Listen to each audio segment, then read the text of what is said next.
Hello student, welcome to our YouTube channel commerce efficiency. आज की class में cover करेंगे एडजस्टमेंट डेफर्ड रेवेन्यू एक्सपेंडिचर्स की।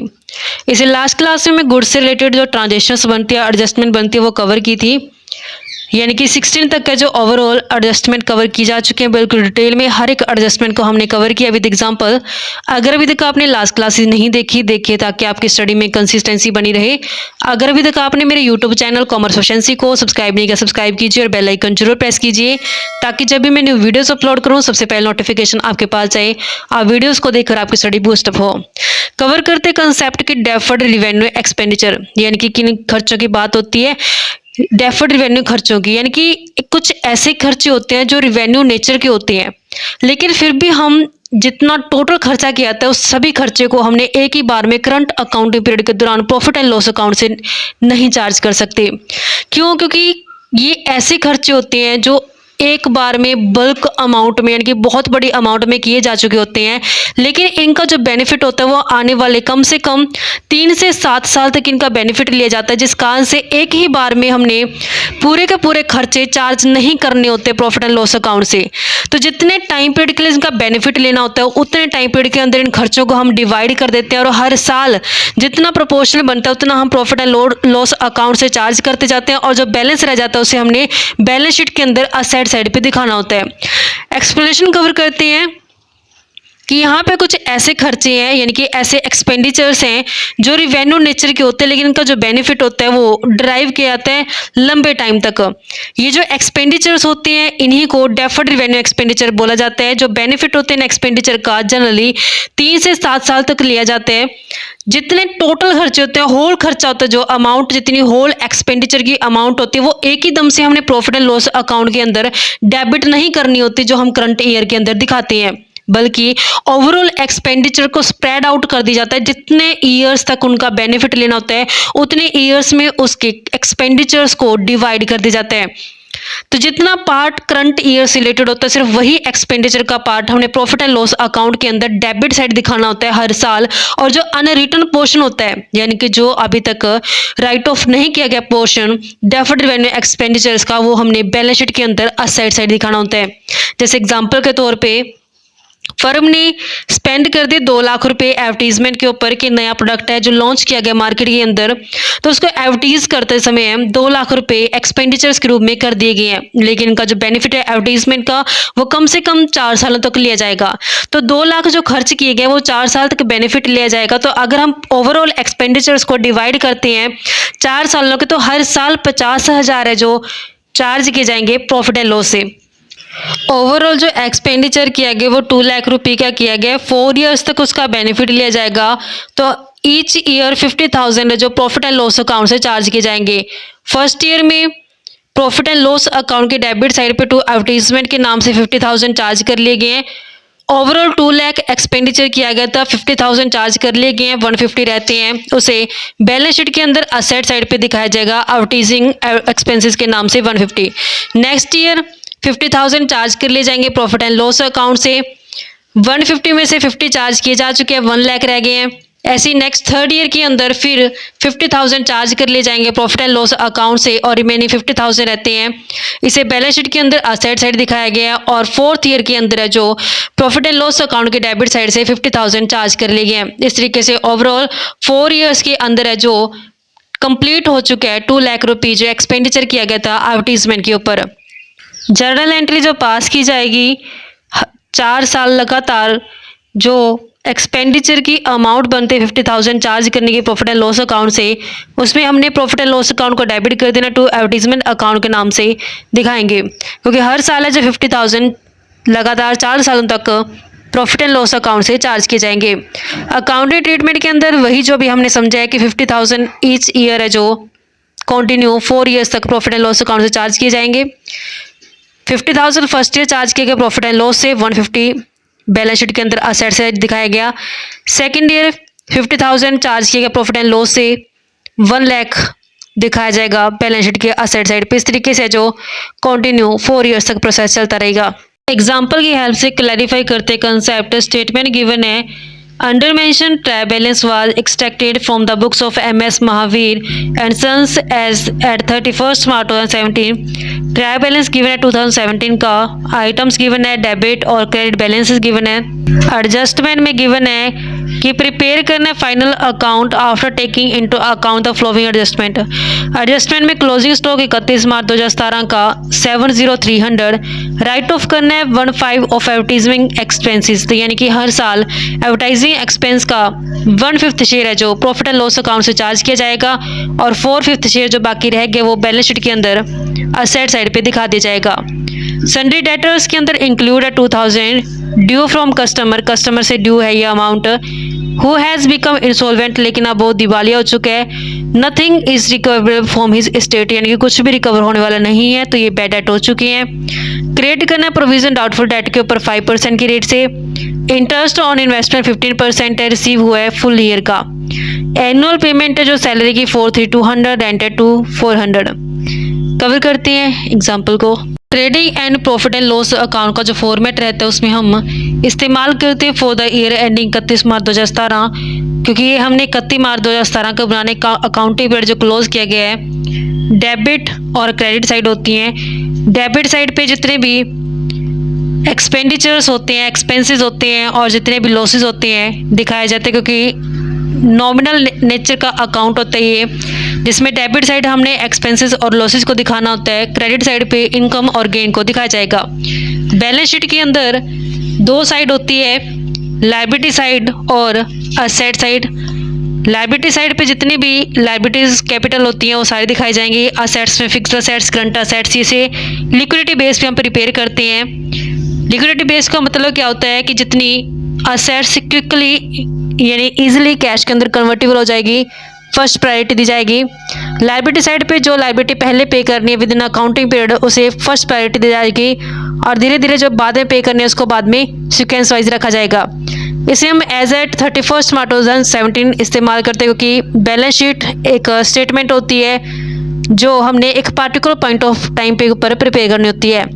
अब स्टेटमेंट के अंदर जो ट्रायल बैलेंस है उसमें जितने बैलेंसेस है, डेबिट बैलेंस और क्रेडिट बैलेंस, उसके हिसाब से हमने ट्रांसफ़र कर देनी है कंसर्न अकाउंट के अंदर जितनी भी आइटम्स हैं विद एडजस्टमेंट कंसीडर करते हुए। ट्रायल बैलेंस में कैपिटल क्रेडिट बैलेंस गिवन है, ये लायबिलिटी होती है, बैलेंस शीट के अंदर दिखाई जाएगी। ड्राइंग 48,000 ये डेबिट बैलेंस यानी कि कैपिटल में से माइनस की जाती है ड्राइंग। गुडविल असेट्स होती है, बैलेंस शीट के अंदर जाएगी, असेट साइड पे 15,000। प्लांट एंड मशीनरी असेट्स है 250,110 तो ये बैलेंस शीट के अंदर जाएंगी। बैलेंस शीट में लायबिलिटी साइड पे कैपिटल, कैपिटल का अमाउंट गिवन है 3,50,000 है। इसके अंदर अगर नेट प्रॉफिट से प्रॉफिट आता है ऐड करते हैं, अगर लॉस आते तो माइनस करते हैं, फिर उसके बाद इसमें से माइनस की जाती है ड्राइंग। ड्राइंग की अमाउंट गिवन है ट्रायल बैलेंस के अंदर 48,000 से। नेक्स्ट हमारे पास ट्रायल बैलेंस के अंदर आइटम गिवन है असेट्स की, प्लांट एंड मशीनरी असेट, तो प्लांट एंड मशीनरी को हमने असेट साइड पे दिखा देना है। अमाउंट है प्लांट एंड मशीनरी का 250,110 से। नेक्स्ट गुडविल गिवन है, गुडविल हमारे पास ट्रायल बैलेंस के अंदर 15,000 की गिवन है। नेक्स्ट आइटम गिवन है ट्रायल बैलेंस के अंदर परचेज 95,000 की, लेकिन इसमें से परचेज रिटर्न माइनस करेंगे, ये ट्रेडिंग अकाउंट के अंदर डेबिट साइड आएगी, सेल्स ट्रेडिंग अकाउंट के अंदर क्रेडिट साइड जाएगी। इसमें से भी हमने सेल्स रिटर्न का जो माइनस कर देना है, सेल्स रिटर्न भी हमारे पास गिवन है।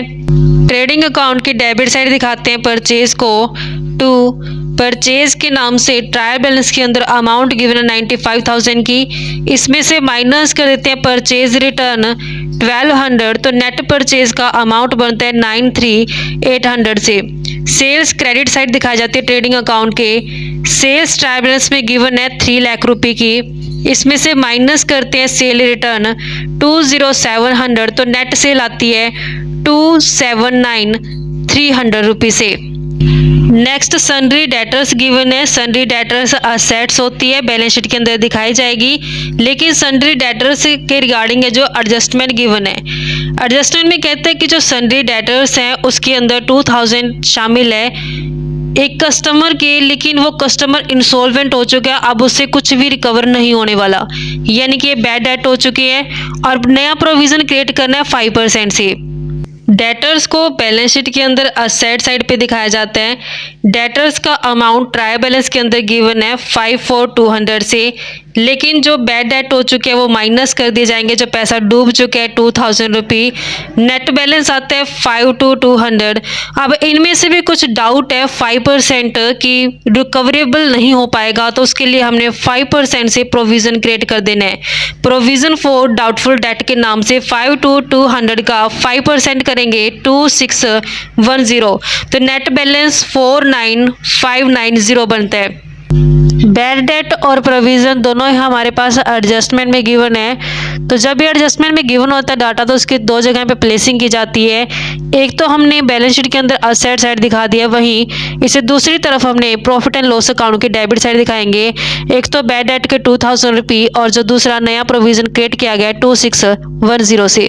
प्रॉफिट एंड लॉस अकाउंट की डेबिट साइड पे हमने दिखाना है टू बैड डेट के नाम से जो अमाउंट रिकवर नहीं होनी 2000, और इसमें ऐड कर देते हैं जो नया प्रोविज़न क्रिएट किया गया डाउटफुल डेट का 2610 से। तो ये 4610 total balance profit and loss account की डेबिट साइड आया है। नेक्स्ट आइटम क्रेडिटर्स गिवन है, ये जाएगी बैलेंस शीट के अंदर लायबिलिटी साइड पे। बैलेंस शीट में लायबिलिटी साइड पे सन्ड्री क्रेडिटर्स के नाम से बैलेंस हमारे पास 16800 गिवन है ट्रायल बैलेंस के अंदर। नेक्स्ट एडवर्टाइजिंग गिवन है, लेकिन एडवर्टाइजिंग के रिगार्डिंग भी एडजस्टमेंट है कि राइट ऑफ करने 1/5 ऑफ एडवर्टाइजिंग एक्सपेंसेस का, यानी कि 1/5 शेयर तो हमने प्रॉफिट एंड लॉस अकाउंट की डेबिट में दिखा देना, जो बाकी 4/5 रह गया वो हमने बैलेंस शीट के अंदर असेट साइड पे दिखाना है। प्रॉफिट एंड लॉस अकाउंट की डेबिट साइड दिखाते हैं एडवर्टाइजिंग टोटल 6000 की है, इसका 1/5 प्रॉफिट एंड लॉस अकाउंट में दिखाएंगे, जो बैलेंस बनता है 1200 से। जो 4/5 शेयर रह गया वो हमने बैलेंस शीट के अंदर असेट साइड पे दिखा देने। असेट साइड पे दिखाएंगे एडवर्टाइजिंग के टोटल 6000 थे, 6000 का 4/5 करेंगे तो 4800 है जो बैलेंस आएगा।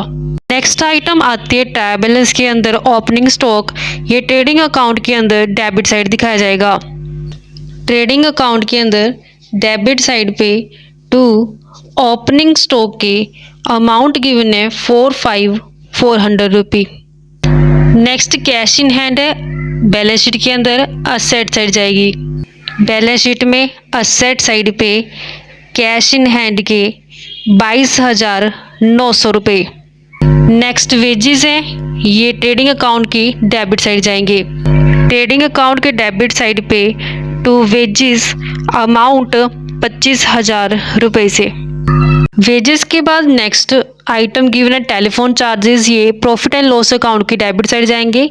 Salaries profit and loss account की डेबिट साइड जाएगी, लेकिन इसमें सैलरीज के रिगार्डिंग हमारे पास पॉइंट गिवन है कि जो एनुअल पेमेंट की जाती है सैलरी की वो 43,200 है, जबकि हमारे पास ट्रायल बैलेंस के अंदर जो सैलरी गिवन है वो 36,000 से है। 36,000 की पेमेंट कर दी गई है, करनी 43,200 की थी, तो बैलेंस कितना रह गया 7200। 7200 आउटस्टैंडिंग सैलरी कहलाएगी।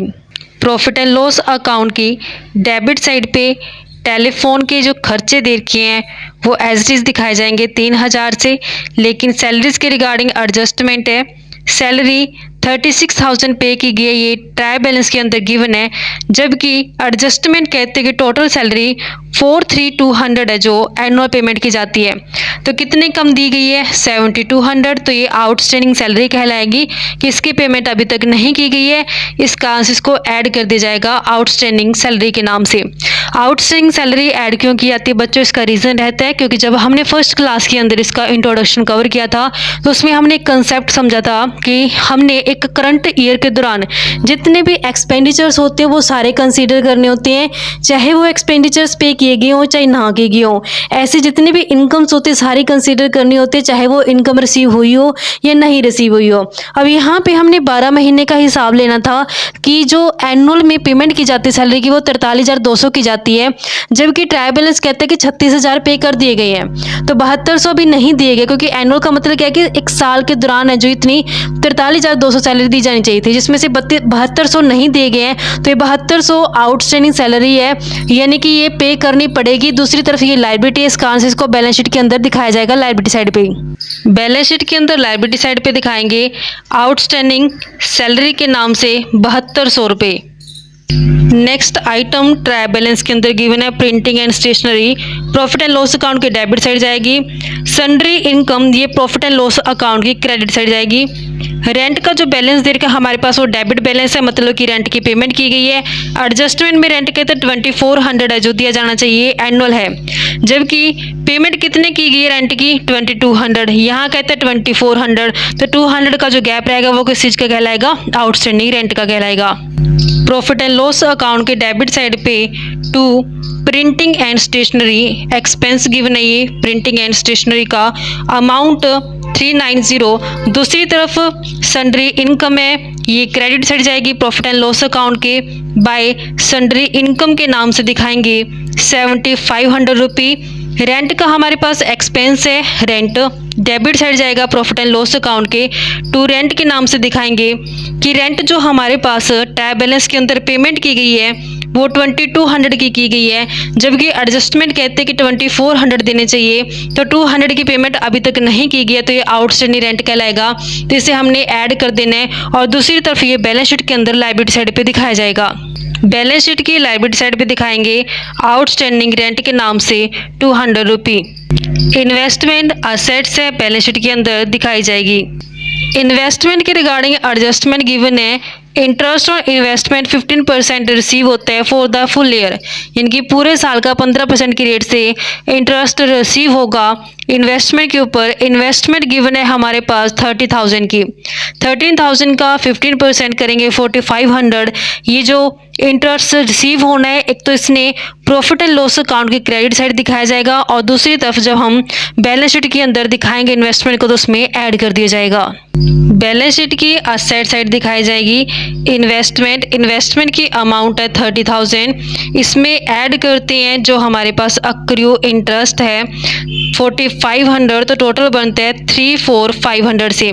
जो ये 4500 है इसी को हमने प्रॉफिट एंड लॉस अकाउंट की क्रेडिट साइड पे दिखा देना है बाय इंटरेस्ट ऑन इन्वेस्टमेंट के नाम से 4500 रुपये। नेक्स्ट जनरल एक्सपेंसेस है, प्रॉफिट एंड लॉस अकाउंट के डेबिट साइड दिखाए जाएंगे। प्रॉफिट एंड लॉस अकाउंट की डेबिट साइड पे जो जनरल एक्सपेंस के नाम से अमाउंट बनती है 22,600 रुपये। बीपी लायबिलिटी है, बैलेंस शीट के अंदर जाएंगी। बीपी का अमाउंट बनता है 1,000 रुपये से। क्लोजिंग स्टॉक 70,300 ट्रेडिंग अकाउंट की क्रेडिट साइड और बैलेंस शीट में असेट साइड दिखाएंगे। ट्रेडिंग अकाउंट की क्रेडिट साइड पे दिखाएंगे बाय क्लोजिंग स्टॉक के नाम से अमाउंट गिवन है 70,300 रुपये। दूसरी तरफ बैलेंस शीट में असेट साइड पे क्लोजिंग स्टॉक के अमाउंट 70,300 रुपये। इसी के साथ सारी ट्रांजेक्शन जो कंप्लीट हो चुकी हैं, अब हमने एक अकाउंट क्लोज करना है। फर्स्टली ट्रेडिंग अकाउंट को क्लोज करते हैं, तो ट्रेडिंग अकाउंट का जो टोटल बनता है 349,600 रुपये बनता है। डेबिट साइड भी बैलेंस है जो 349,600 बनना चाहिए, लेकिन यहाँ पे बैलेंसिंग फिगर आती है जो कि 185,400 से आती है। बैलेंसिंग फिगर ग्रॉस प्रॉफिट की है, ये कैरी डाउन की जाएगी। जब हम प्रॉफिट एंड लॉस अकाउंट बनाते हैं तो इसकी स्टार्टिंग जो की जाती है by gross profit and loss account की जो शुरुआत की जाती है वो इसी ग्रॉस प्रॉफिट से की जाती है। ब्रोट डाउन किया जाता है ग्रॉस प्रॉफिट, जिसकी अमाउंट 185,400 है। अकाउंट क्लोज करते हैं तो जो टोटल बनता है प्रॉफिट एंड लॉस अकाउंट का 197,400 बनता है। यहाँ पे क्रेडिट साइड का जो टोटल है 197,400, डेबिट साइड भी 197,400 आना चाहिए, लेकिन यहाँ पे बैलेंसिंग फिगर आती है जो कि 120,000 यानी कि 1,20,000 का नेट प्रॉफिट है। ये हमने बैलेंस शीट के अंदर कैपिटल के अंदर ऐड कर देंगे। कैपिटल में हमने ऐड कर देना नेट प्रॉफिट 1,20,000, बैलेंस आता है 4,70,000, लेस करते ड्राइंग 4,20,000 नेट बैलेंस आता है। लायबिलिटी का टोटल करते हैं 447,200 और असेट साइड का टोटल 447,200 बनता है। इस तरीके से बच्चों हमारे पास ये कंसेप्ट बनता था। आई होप आपको क्लियर हो गया है। नेक्स्ट क्लास में टॉपिक कवर करेंगे मैनेजर कमीशन का, जो नेट प्रॉफिट के ऊपर कैलकुलेट किया जाएगा। ऐसी रेगुलर क्लासेस के लिए आप मेरे यूट्यूब चैनल कॉमर्स एफिशिएंसी को सब्सक्राइब, लाइक और शेयर करें। बेल आइकन जरूर प्रेस करें ताकि जब भी मैंने वीडियोस अपलोड करूँ सबसे पहले नोटिफिकेशन आपके पास जाए। आप वीडियोस को देखकर आपकी स्टडी बूस्ट अप हो।